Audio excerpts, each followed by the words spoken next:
Madhya Pradesh cabinet की बैठक में जन कल्याण और कृषि क्षेत्र से जुड़े कई महत्वपूर्ण निर्णय लिए गए। सरकार ने तय किया है कि प्रदेश भर में विशेष शिविर का आयोजन कर नागरिकों को विभिन्न जन कल्याणकारी योजनाओं का लाभ पहुंचाया जाएगा। कैबिनेट मंत्री चैतन्य कश्यप ने जानकारी देते हुए बताया कि इन शिविर के माध्यम से पात्र हितग्राहियों को सरकारी योजनाओं से जोड़ने और उनकी समस्याओं का तुरंत समाधान करने का प्रयास किया जाएगा। इसके साथ ही राज्य सरकार ने प्राकृतिक खेती को बढ़ावा देने पर भी विशेष जोर दिया है। किसानों को प्राकृतिक खेती अपनाने के लिए जागरूकता कार्यक्रम, प्रशिक्षण और अन्य गतिविधियां आयोजित की जाएंगी ताकि खेती की लागत कम हो और पर्यावरण संरक्षण को बढ़ावा मिल सके। मुख्यमंत्री मोहन यादव के नेतृत्व में हुई इस बैठक में प्रदेश के विकास और आम नागरिकों के कल्याण से जुड़े मुद्दों पर भी चर्चा की गई। सरकार का कहना है कि इन फैसलों से किसानों, ग्रामीणों और जरूरतमंद परिवारों को सीधे लाभ मिलेगा और योजनाओं का लाभ अंतिम व्यक्ति तक पहुंचाने का लक्ष्य पूरा होगा। माननीय प्रधानमंत्री जी नरेंद्र मोदी जी को उनके 12 वर्ष पूर्ण होने पर बधाई दी गई और उनके नेतृत्व में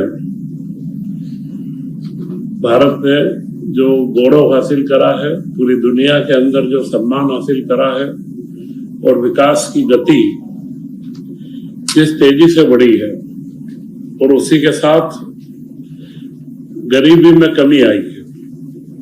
यह 12 साल भारत की आजादी के इतिहास में सबसे महत्वपूर्ण है, जिसमें गरीबी की सीमा में एकदम से कमी आई है। 27-28% से घटकर के 5% के करीब गरीबी का आना, यह भारत के लिए बड़ा महत्वपूर्ण एक सूचकांक है।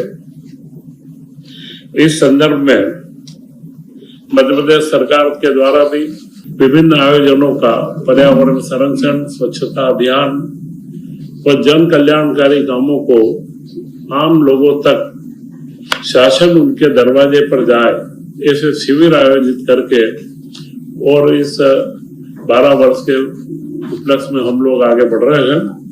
और इसी के तहत प्राकृतिक खेती जो आज की एक महत्वपूर्ण आवश्यकता है, इसके ऊपर प्रत्येक जिले में एक कार्यशाला का हम आयोजन कर रहे हैं। वर्तमान में जो 4-5 दिन का